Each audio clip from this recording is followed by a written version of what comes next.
Ayan siya, ganyan siya pag inopen mo. Tapos pag binuksan mo siya, ganyan. Ayan. Ayan siya. Ano ba to? Gold ba to? Parang gold bar, no? Pero ano lang daw to, souvenir lang. Hindi ko alam kung nabubuksan to. Ayan. Tapos ang may kasama siyang ganun. Pangpaswerte daw ito, sabi niya. Ito ay galing kay asawa ni Wamos, si Tunet. Wamos na.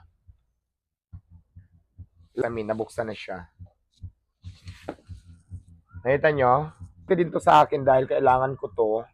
So kaya, bagay na bagay to sa akin dito para sila-silahan ang drama. Pak, ganyan-ganyan. Kunwari marunong ako mag-laptop. So ayan, tingnan rin natin kung gumagana.